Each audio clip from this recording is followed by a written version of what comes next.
ఈరోజు 139వ మేడే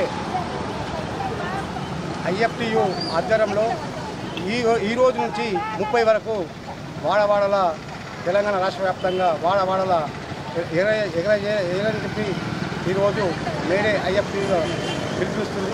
ఎందుకంటే ఈరోజు అమెరికాలోని చికాగో నగరంలో హేమా మార్కెట్లోని జరుగుతున్నటువంటి అక్కడ ఒక యుద్ధ ప్రాతిపదికగా ధర్నా చేస్తుంటే అమాయకమైనటువంటి పోలీసులు అమాయకులను అక్కడ కాల్పు జరిపి ఇవాళ ఎర్రటి జెండాను ముద్దాడినటువంటి కార్మికులు ఇవాళ సమాన పని సమాన వేతనానికి కావాలని చెప్పేసి అక్కడ ధర్నా చేస్తుంటే ఇవాళ పోలీసు ముక్కలు దాడి చేసి విచిత్రకంగా దాడులు చేసి మరి వాళ్ళ చంపిన చరిత్ర ఆ చరిత్రనే ఆ ఎర్రజెండను అక్కడ ఉన్నటువంటి తెల్ల బట్టనే ఇవాళ ఈ ఎర్రజెండగా మార్చిన చరిత్ర ఇవాళ ఉన్నది.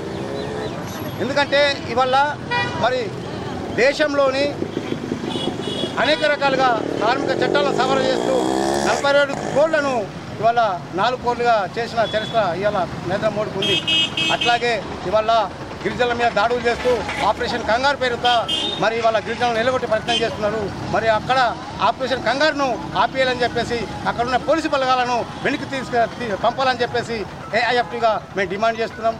ఎందుకంటే ఇవాళ అక్కడ ఆదాని అంబానీల చేతుల్లో ఉన్నటువంటి ఖనిజ సంపదను పెట్టడానికే ఇవాళ అక్కడ ఆపరేషన్ కంగారు పేరుతో గిరిజనులను అనవసరంగా దాడులు చేస్తూ ఇవాళ చిత్రహింసలకు గురి చేస్తున్న పరిస్థితి ఇవాళ ఏర్పడదు. అందుకొరకే మేమేమని చెప్తున్నామంటే ఐఎఫ్టీగా బాబు మీ దాడులు ఆపాలి, బాబు నరేంద్ర మోడీ మీ బలగాల వెనక తీసుకుపోవాలని చెప్పేసి ఇవాళ ఐఎఫ్టీ తరఫున రాష్ట్ర కమిటీ తరఫున మేము విజ్ఞప్తి చేస్తున్నాం. అందుకొరకే ఈ వాడవాడల ఎర్ర జెండా ఎగరేసి ఇవాళ కార్మిక లోకానికి చాటి చెప్పాలని చెప్పేసి ఈ జెండా పండుగను విజయవంతం చేయాలని చెప్పి 30 దాకా విజయవంతం చేయాలని చెప్పేసి మేము డిమాండ్ చేస్తూ ఉన్నాం. అందుకొరకే ఈ వాడవాడలను వార్చోలను జరపాలని చెప్పేసి మేము విజ్ఞప్తి చేస్తున్నాం.